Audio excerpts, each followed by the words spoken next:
The morning in the town of Willow Creek began quietly. The sunlight barely crept through the thick curtains, and a gentle breeze swayed the branches of an old willow tree that grew near the wide porch terrace. Though Willow Creek was called small, it was more cozy than really small.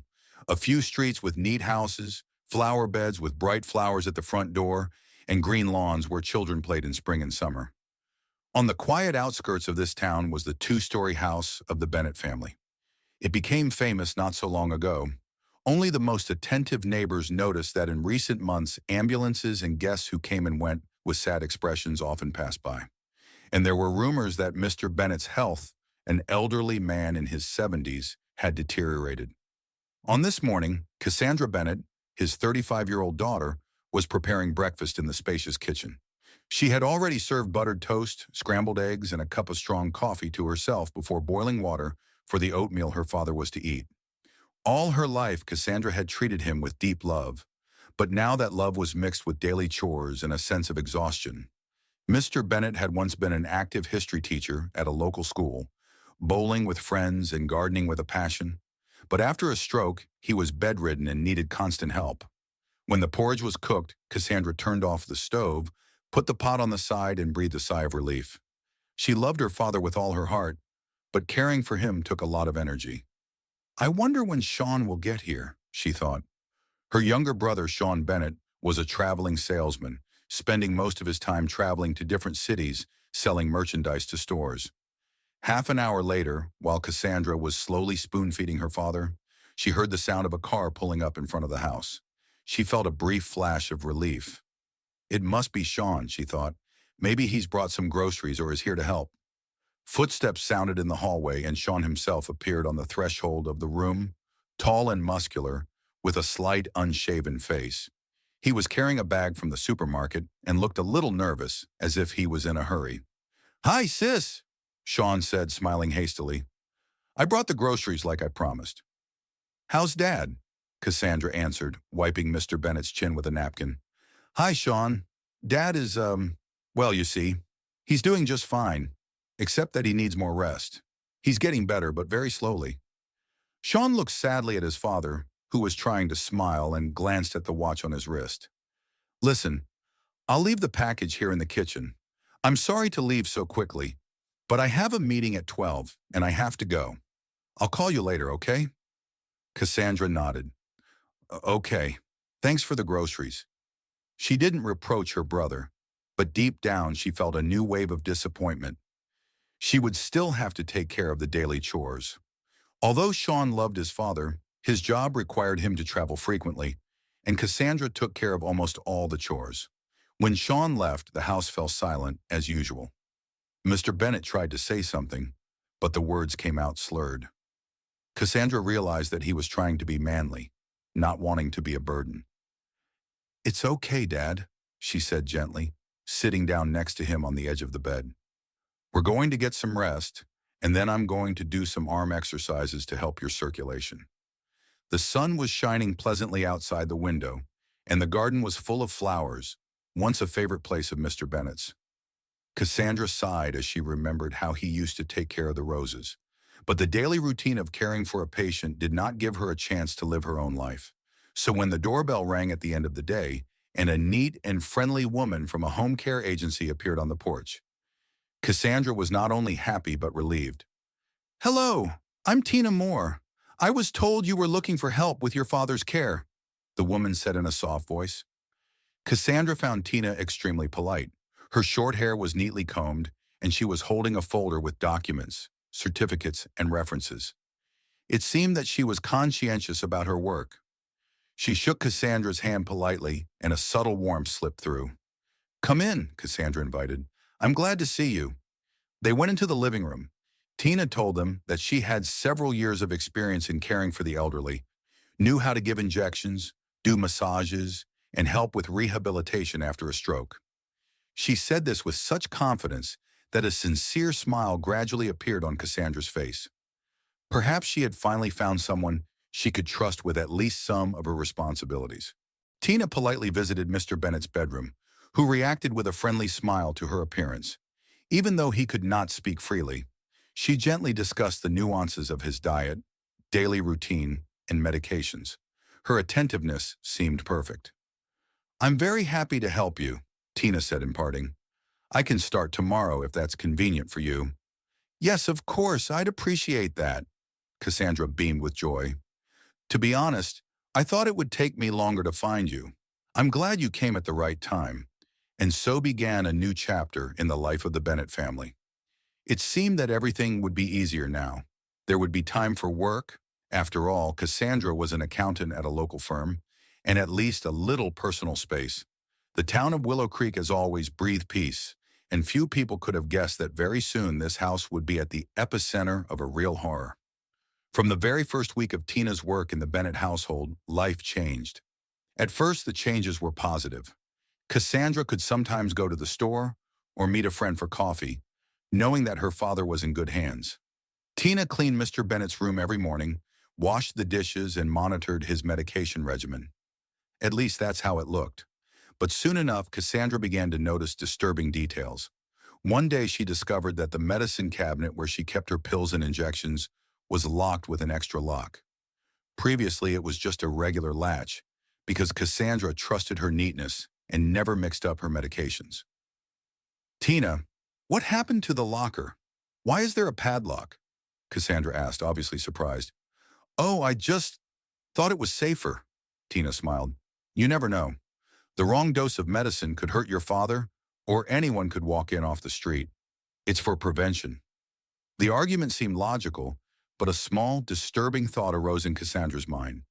Who else but Tina would want to open that locker? And why now? Meanwhile, her father's condition did not seem to be deteriorating, but every evening he looked overly tired. When Cassandra asked him about his day, he would say in a barely audible voice that Tina was taking good care of him, but he seemed to be leaving something out. Once he almost wheezed, "At night, I hear footsteps." But Cassandra, thinking it was delirium or the result of a bad dream, did not attach much importance to it. A few more days passed, and when Cassandra went to her father in the evening to say goodnight, he looked at her strangely and whispered in fright, "Daughter, sometimes, at night, she comes here when I'm sleeping." Cassandra, embarrassed, tried to reassure her father, saying that maybe Tina was checking on him, but his eyes were full of worry. One day, while preparing dinner, Cassandra heard a piece of news on the TV that was reporting on a missing elderly man from a neighboring village. The anchor said that the police had no clues, and this was the third case in the last 2 months. Cassandra continued to cut vegetables, but felt an unpleasant chill down her back. The third missing pensioner, she thought, but she immediately dismissed these thoughts because she saw no direct connection to their town. One day Sean called to ask if she was okay. Cassandra briefly told him about the lock on the first aid kit in her father's tired state. "Maybe you're exaggerating," her brother said. "After all, the nurse is just being cautious. It's medicine." Cassandra didn't like his flippancy, but she didn't say anything. Perhaps she was being overly cautious? But the most frustrating thing happened when she noticed that small valuables were starting to disappear from the house. First, a small silver brooch that belonged to her grandmother disappeared. Then a small souvenir that was in the hallway disappeared. Cassandra was sure where she had left it, but now it was gone, as if it had evaporated. She hesitantly asked Tina if she had seen the brooch or souvenir. She shook her head in the negative. "Unfortunately, I haven't seen it. Maybe they were lost somewhere or you moved them." Each such reasonable explanation confused Cassandra even more, because she did not want to unreasonably accuse the nurse.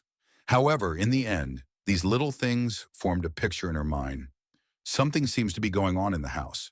The next day, when she woke up with a heavy feeling in her chest, Cassandra realized that she could no longer ignore her suspicions. She had to act. She decided to go to the nurse agency that Tina said had referred her. Tina was supposed to arrive a little later that day, so Cassandra seized the moment.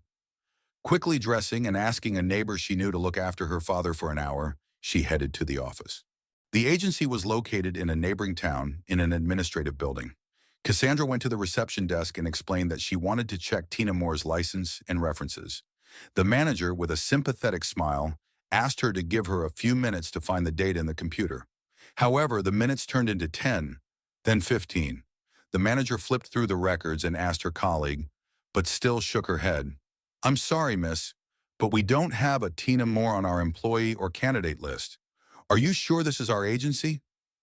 Cassandra felt her stomach clench with anxiety. Yes, she showed me documents, certificates. She said she came from your company. The manager gave her a meaningful look. Maybe from another agency? Because there is definitely no such person in our database. Trying to collect her thoughts, Cassandra thanked her and left the room, her heart pounding. So Tina had lied? Pulling into her car, Cassandra felt her hands shaking. Okay, she thought. I need to find her social media page. Maybe some contacts to find out who she is. But that didn't help either. On her phone, sitting in the driver's seat, Cassandra typed in Tina Moore caregiver, and similar queries, flipping through the results. There was nothing like it. Nothing at all. No photo, no profile that matched her image. When she returned home, she noticed that Tina had already arrived and was carefree in the kitchen, preparing soup. Cassandra did not immediately rush in with questions, but decided to wait for the right opportunity. So she approached her father and quietly asked him how his morning was. Her father smiled weakly and whispered that Tina had fed him medicine and talked to him again at night. Later, Cassandra tried to ask Tina about her previous job. Where did you work before we came? I'd like to get in touch with some of your former family that you helped, just to make sure I'm making the right choice. Tina froze for a second, then gave a short story about some Randolph family in another state, saying they had moved abroad and couldn't keep in touch. She said this confusedly, not making eye contact. At that moment, Cassandra felt a sharp stab of suspicion. She's lying. However, she did not say anything out loud.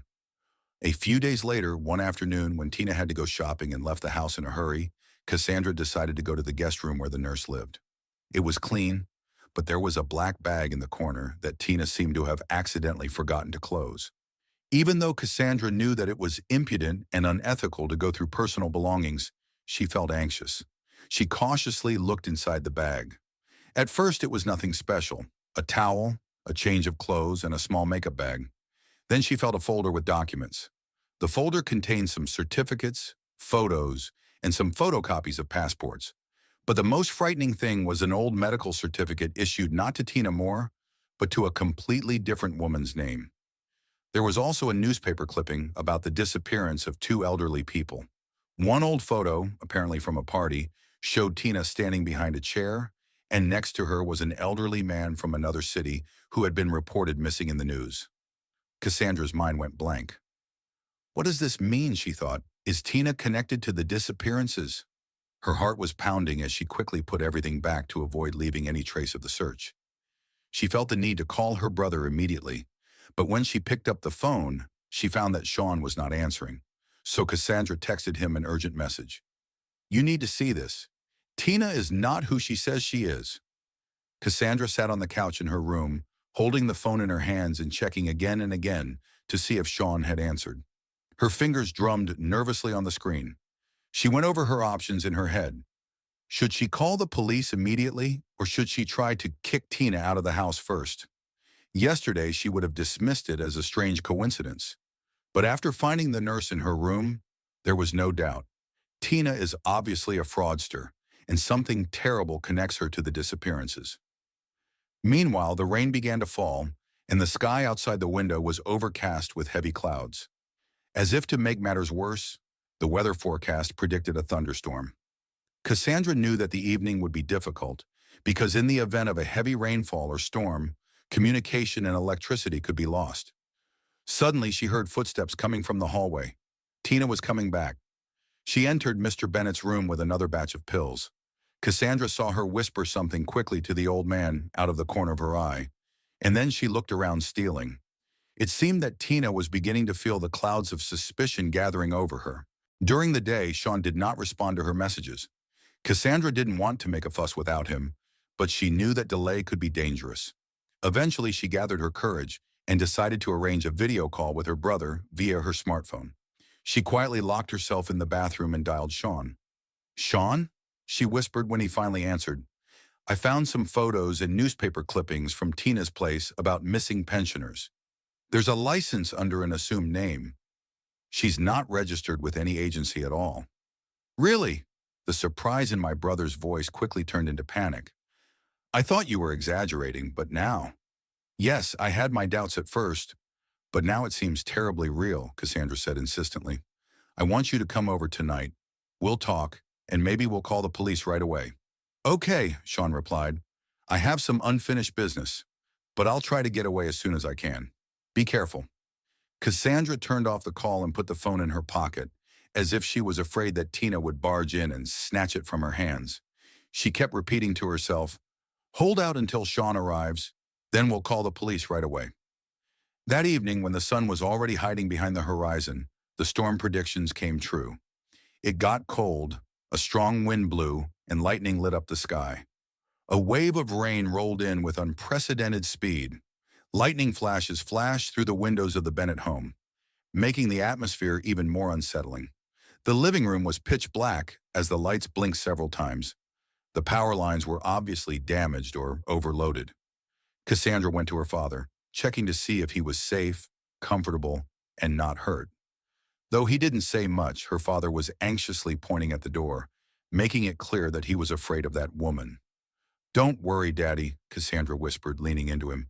Everything will be fine. I will never leave you. At about 9 in the evening, Sean called. I'm sorry, I'm stuck in traffic and it's raining like crazy. The police stopped me because of an accident on the road. I probably won't make it home before midnight. The rain could be heard pounding on the roof of his car. Cassandra hid her disappointment. She felt that she had to act more decisively. Just then, Tina quietly entered the living room. The gloomy flicker of lightning behind her intensified the eerie scene. Her figure seemed unsteady against the darkness, but her eyes had a cold glint in them. Did you say something? Tina tried to smile, but her voice sounded unusually sharp. I was just calling my brother, Cassandra answered, trying to sound calm. I wanted him to come over tomorrow. Yeah, sure, Tina nodded. I hope he can make it. And at that moment, somewhere in the depths of the corridor, lightning flashed, the light switch in the house clicked sharply, and the house plunged into darkness as the electricity went out. Oh, I think the power went out, Cassandra said, growing tense. I need to find a flashlight or candles.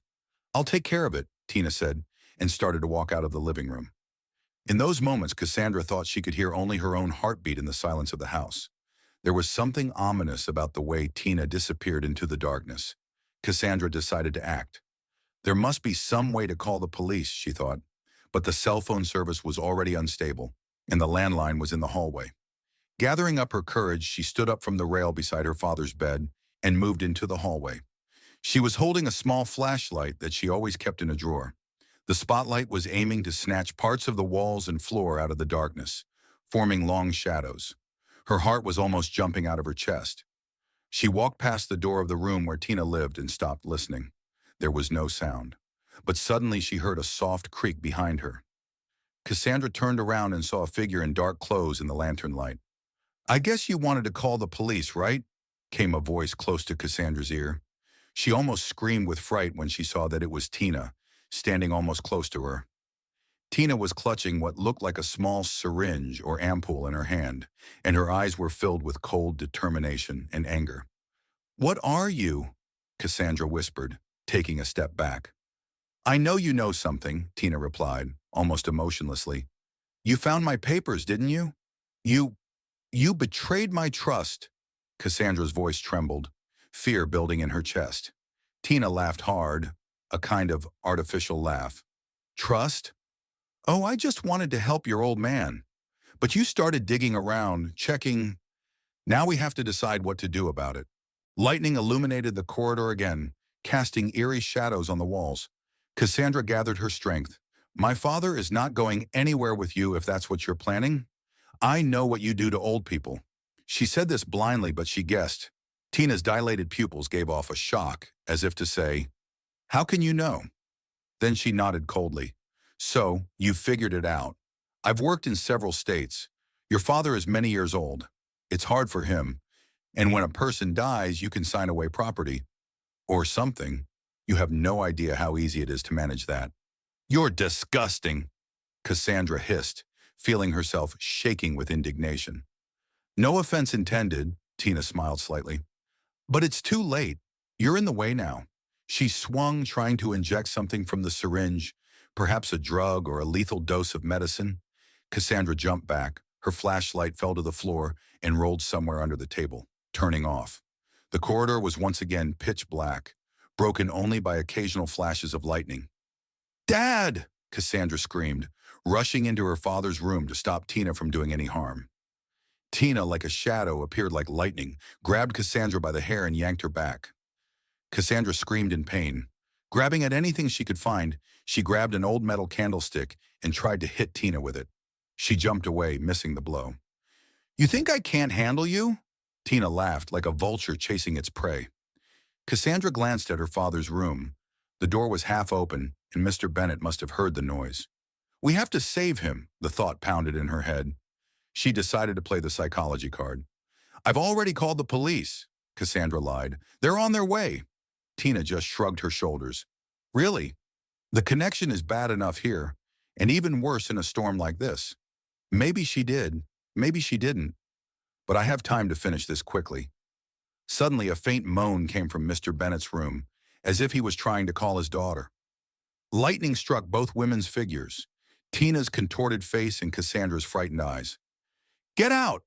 Cassandra shouted, rushing to the door to block the entrance to the room. Tina followed, clutching the syringe. At that moment, Cassandra, with her adrenaline pumping, grabbed the nightstand and knocked it over, creating a noise and an obstacle. Books and photo frames fell out of it, and all of them sprinkled the floor with a loud crash. "You idiot, now you've made a mess," Tina hissed, "and we could have solved it faster." After another flash of lightning, Cassandra noticed that the phone was left on the living room table, where she couldn't get to it now because Tina was blocking the way. "I have to get out of this," she thought. Desperately searching for a way out of the trap, Cassandra suddenly remembered that she still had her smartphone in the back pocket of her jeans. She had hidden it there when she was talking to Sean. She could try calling 911. She pulled out her phone and, without taking her eyes off Tina, panicked and pressed the screen, even though it was slightly damp with sweat. Would it work? Was there still a signal? The rain was pounding on the roof, and the sound of thunder muffled everything. "Oh, look, a phone!" Tina rushed over, trying to knock the device out of her hands. But Cassandra managed to jump back, pressing the hot button. Not sure if it connected, she quickly slipped the phone into her pocket so that the operators could hear what was happening if the connection was established. "You think this will help?" Tina said mockingly and took a step forward. Just then, Cassandra grabbed a heavy vase from the table by the wall and threw it in Tina's direction. She dodged at the last moment, and the vase smashed to the floor. Tina was slightly thrown by the shards, but she was not seriously injured. "Enough!" Tina exclaimed with growing anger. "Why are you resisting?" "Okay, it's going to be bad." She lunged forward. Cassandra was physically weaker, so she didn't stand much of a chance. However, when Tina aimed the syringe, Cassandra tackled her, grabbing her opponent's wrist with both hands.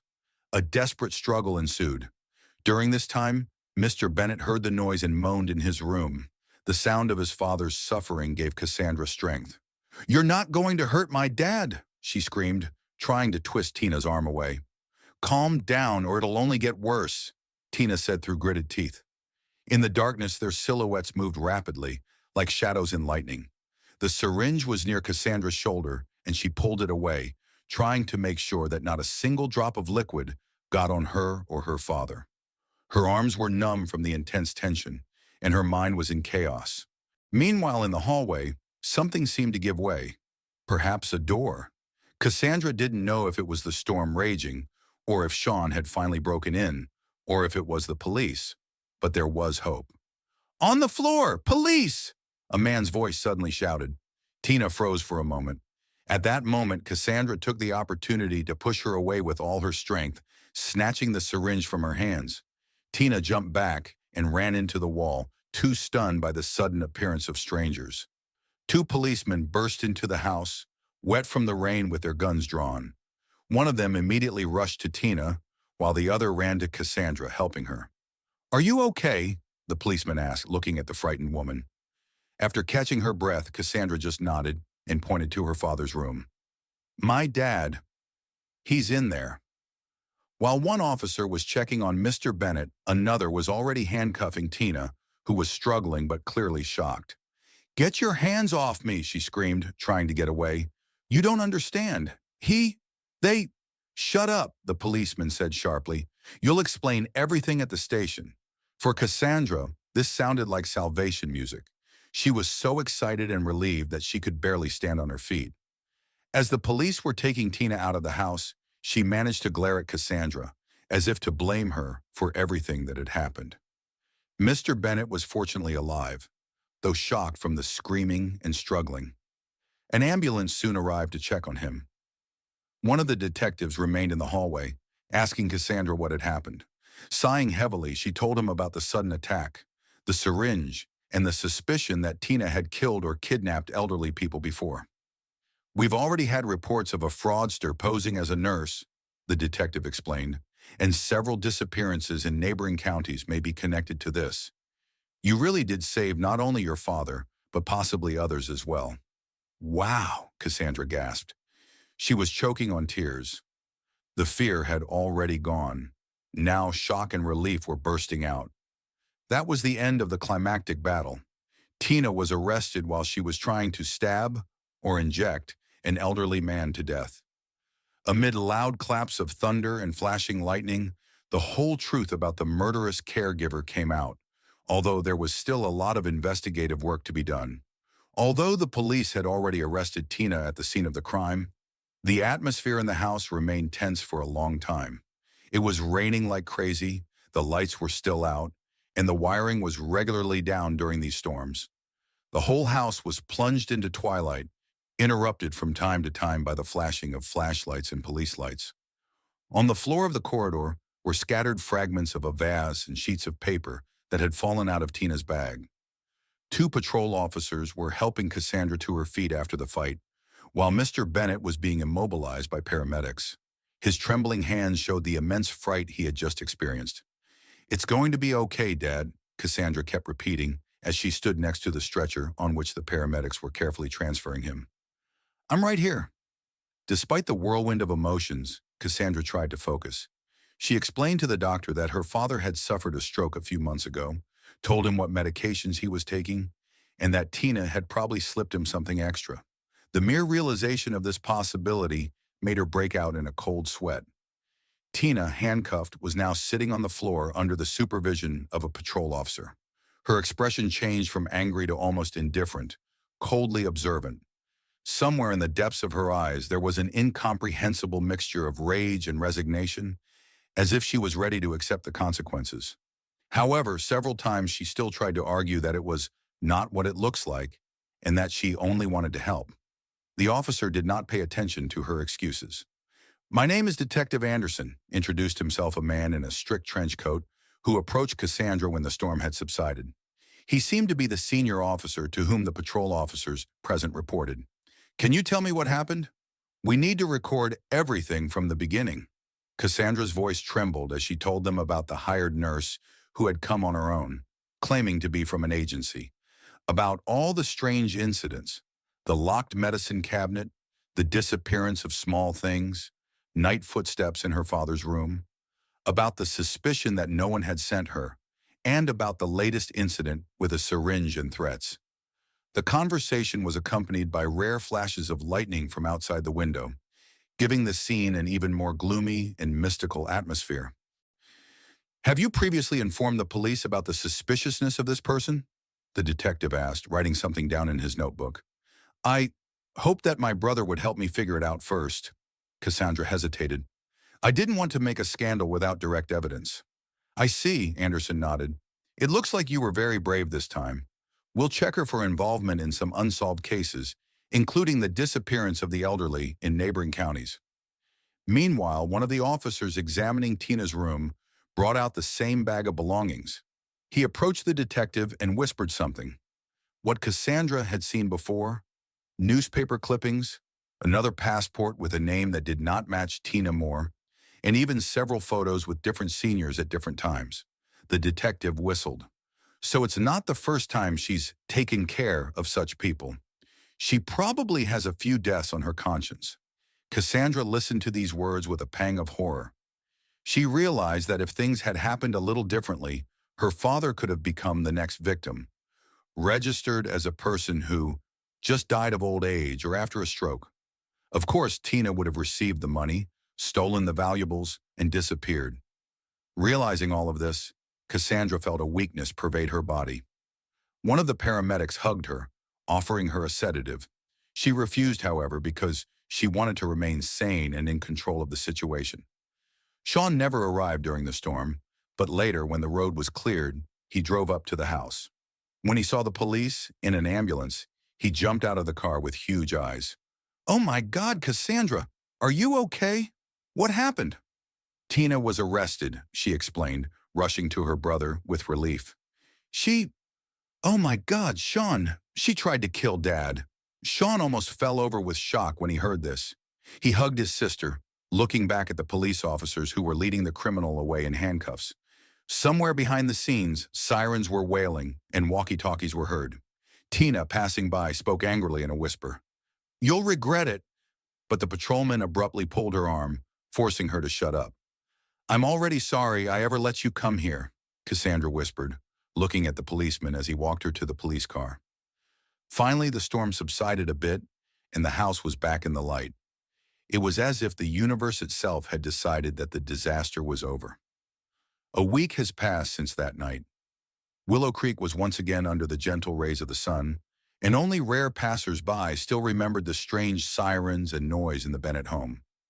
The news spread quickly. The local press wrote an article with the headline, "Serial Nurse or Angel of Death." Although detailed information was still being kept secret by the investigation, there was plenty of speculation. Mr. Bennett was in the hospital under the supervision of specialists to make sure that Tina had not done something extremely dangerous to him. Fortunately, doctors assured him that his condition was stable. They even noticed a small positive. When the man realized that the threat was over, he got emotional support, and his body began to recover slowly. Cassandra spent most of her time by his side, sometimes falling asleep on a chair by his bedside. Once a day, she would find a moment to go out into the hospital corridor where Detective Anderson would contact her. He would tell her about the investigation. It turned out that Tina's real name was completely different, and that there were reports of missing elderly people in several states with whom she could be connected. "Most likely your case is not an isolated one," Anderson said over the phone. "Now that we have her in custody, we are looking into old cases. We hope to connect the dots and bring her to justice for all her crimes." Cassandra breathed a sigh of relief, but still felt bitter. How many families had suffered before she and her father stopped this woman? Sean was also at the hospital, helping his sister with household chores, bringing food, handling financial matters, checking bills. He felt guilty that he didn't believe Cassandra right away when she began to suspect Tina. He openly apologized to her. "I'm really sorry. I couldn't even imagine that it would go this far. I thought you were winding yourself up." Cassandra did not hold any anger. She was grateful that he was on her side now. By the end of the week, Mr. Bennett could not stand on his own, but he had improved his hand coordination. The doctor said that a few months of rehabilitation could bring improvement, and when the man finally gained the strength to speak at least more clearly, he thanked his daughter with emotion. "Daughter," he barely managed to say, "thank you for saving me." Those few words meant more to Cassandra than all the awards in the world. She squeezed his hand. "Daddy, I'll always be here for you." Throughout the town, those who knew the family came to offer support. Neighbors brought home-cooked meals. Some offered to help with repairs to the house, because the storm and the night's events had left their marks. A broken window, a broken door. Everyone sympathized with Cassandra and quietly resented the trickery of that terrible nurse. The newspapers now reported that the police had officially charged Tina, under her real name, with several attempted murders and fraud.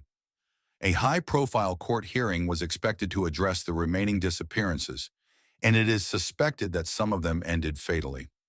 The company that posed as the agency was also in the center of the scandal, as it turned out that Tina had used fake documents, and the agency knew nothing about her. Detective Anderson sent Cassandra a notice that the trial would take place in a few months. She might have to testify. She agreed, even though it was stressful for her, but she realized that her testimony would put Tina behind bars for a long time. "I'll tell everything as it happened," she told the detective in person when he came by to clarify the details. If we can save someone else, it will be worth it. The detective nodded in approval. No doubt you did a heroic thing. You could have been in danger of real murder, and your father now has a chance to live. On the day Cassandra returned home from the hospital, her father was left under observation for some time. It seemed to her that the house had become cramped and empty at the same time.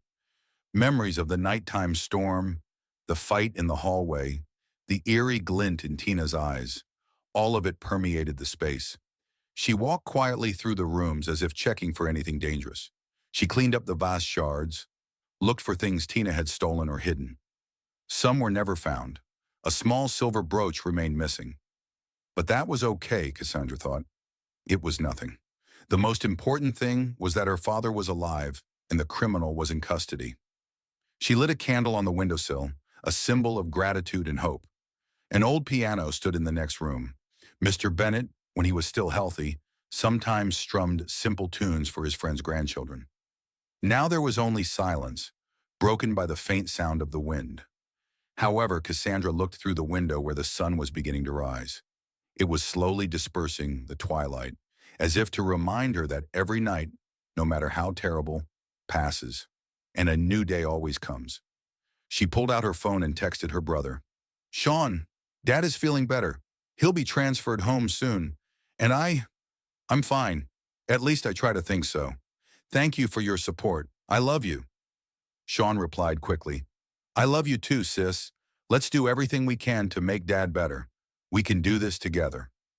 The following weeks passed in worry. The police disclosed more and more details. It seems that Tina stole documents from her victims, rewrote their inheritance or bank accounts, and allegedly eliminated certain people, passing them off as natural deaths. There were no clear confessions from her yet, but the evidence spoke louder than words. The epilogue of this story was one thing. Willow Creek will not soon forget the horror that unfolded in the Bennett home. However, the main thing is that the light prevailed over the darkness in this story. Cassandra saw the threat in time and managed to save her father from the fatal ending. And now, although the emotional wounds will take a long time to heal, the family has a chance for a new, brighter chapter in their lives. A few weeks later, when Mr. Bennett was returned home, neighbors helped install a ramp at the entrance to make it easier for him to use his wheelchair to get out into the garden. Cassandra noticed that he had a greater zest for life. It was as if he had been born again. One morning, while sitting under a tree in the garden, Mr. Bennett took Cassandra's hand and spoke softly. "Thank you. I was afraid that—" He did not finish his sentence, but she understood. He was afraid of dying alone, forgotten and unwanted. But Cassandra didn't let that happen. The agency to which Tina allegedly belonged said it would tighten up its screening of new employees and that such fraud would not happen again. But even so, the Bennett story has become a warning to everyone. Always check those you trust with the most valuable thing, the lives of your loved ones. When Detective Anderson made his last official visit to the house to complete the paperwork, he noticed that Cassandra seemed more confident. "You've become stronger after everything you've been through," he said. "I hope that will be helpful when you go to testify in court."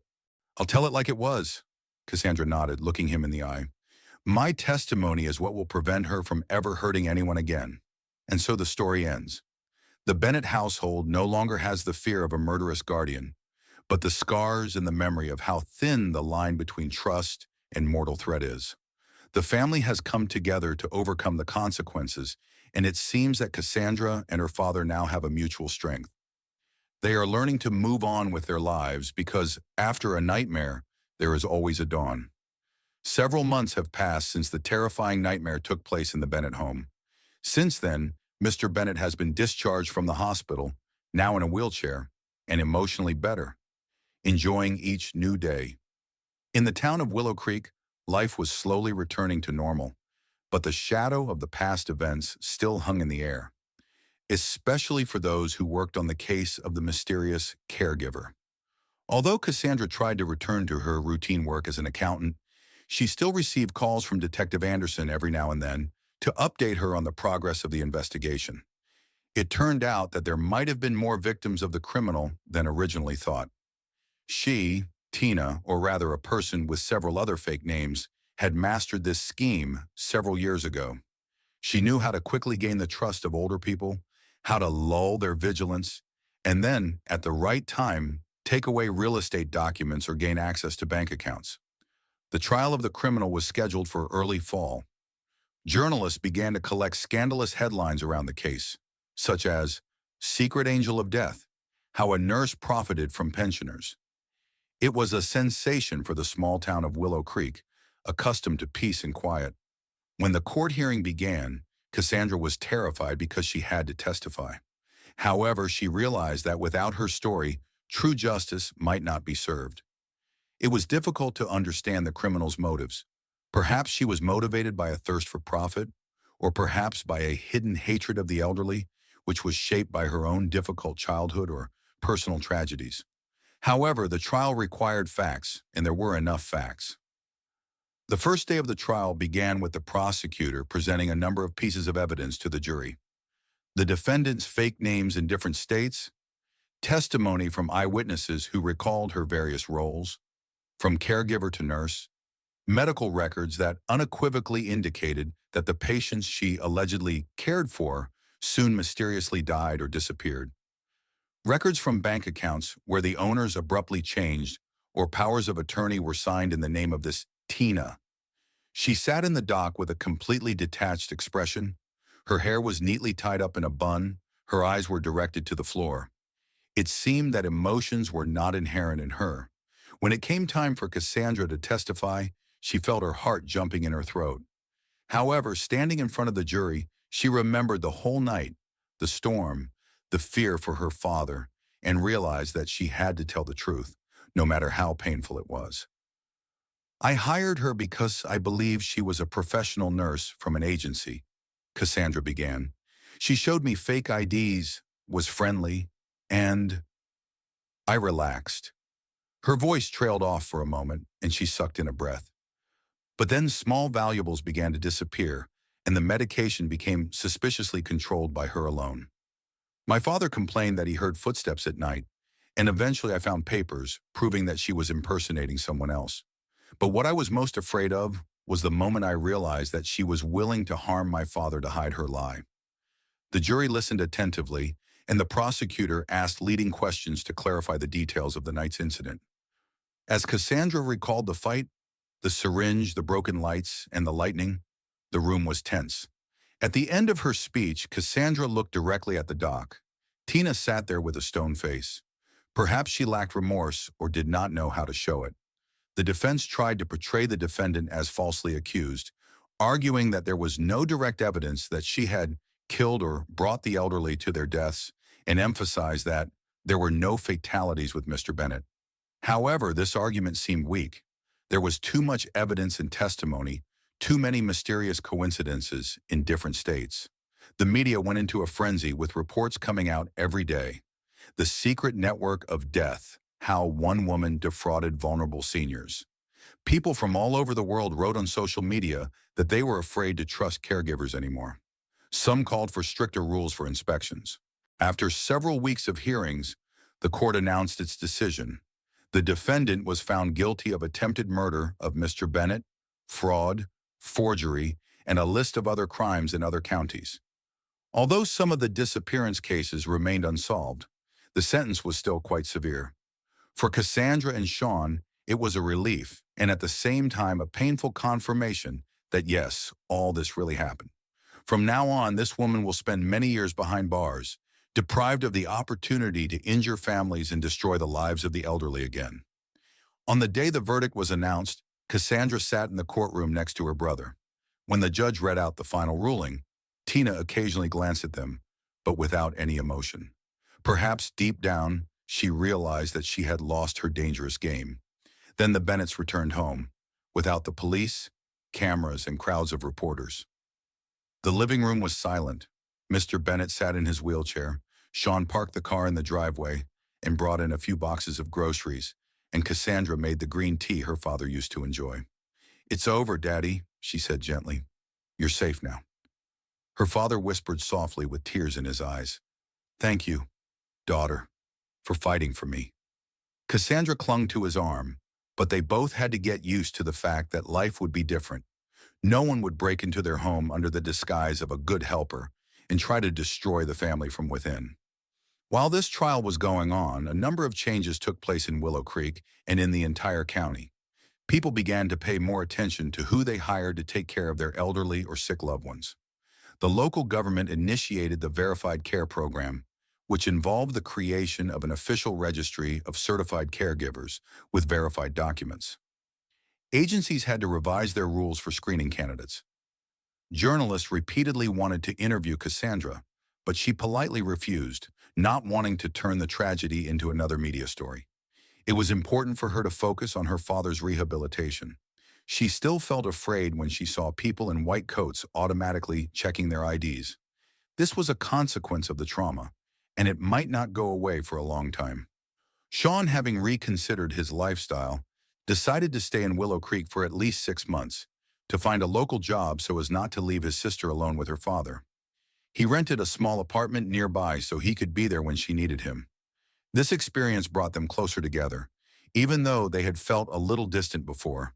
The police, led by Detective Anderson, reported a number of additional facts they had found and believed that the case of most elderly disappearances would be transferred to courts in other states where similar cases had been opened. That is, more charges could be added to Tina in the future, and her sentence could increase. An inspection was organized at the site of the fake agency, through which Tina allegedly got into the Bennett home. And it turned out that the owner did not even realize the scale of the fraud, as he hired caregivers through third parties without strict verification. Now the agency has been liquidated, and the owners face fines and potential lawsuits from the victims. A month after the trial ended, Cassandra decided to return to a more or less familiar routine. She quit her job as an accountant in the office, switching to part-time freelance work to spend more time with her father at home. To make him feel involved in the world, she often played him audiobooks, told him about local events, and showed him photos of flowers in the garden. One fine day, she decided to take Mr. Bennett in his wheelchair for the first time since the events to the backyard, where his favorite rose bush grew. She remembered how he used to love gardening, weeding the beds, trimming excess branches. Now he couldn't do that, but he enjoyed looking at the greenery and smelling the fragrance of the flowers. "Dad, look, they are still blooming, despite the storm. I did a good job of weeding," Cassandra said, carefully covering her father with a blanket. He nodded and whispered something, saying they looked great. His hand lightly reached for a flower. Cassandra brought the twig closer to him so that he could smell the fragrance. She felt as if she was touching a drop of hope, that life goes on, despite everything, and that it might be brighter than she thought. Sean stood nearby, drinking coffee and smiling at his sister and father. He felt like he was part of the family like never before. The grim circumstances brought them together more strongly. Cassandra has become a bit famous in the community after the trial, although she avoids publicity. But a week ago, she received a letter from a woman in a neighboring town who had also encountered an imposter nurse, and she managed to expose the person in time. This woman thanked Cassandra for the publicity and warning. So that scary experience did have a silver lining. Now people are more alert and check the staff more closely. The final scene could have looked like this: a sunbeam breaking through the clouds, the father in a wheelchair, Cassandra and Sean by his side. Together they plan how to help Mr. Bennett with his rehabilitation, step by step, perhaps purchasing a special exercise machine. The house is finally quiet without fear. "We'll make it," Sean says, looking at his sister. "We're stronger than we thought." Cassandra looks up at the sky with a sense of difficult but righteous victory. Somewhere in the depths of her soul, anxiety still glows, but she feels that not only are there trials ahead, but also a chance for a new, peaceful chapter in her family history. With these thoughts, the story ends. The Bennett family went through a nightmare, but survived, exposing a dangerous criminal, saving their own lives and possibly the lives of others. We can only hope that such events will become rare and that society will learn to better protect its most vulnerable members. Thus, Midnight Secrets, the hidden life of a caregiver, reaches its conclusion in an atmosphere of revealed lies where the truth wins and the family gets a chance for healing and peace after all the turmoil.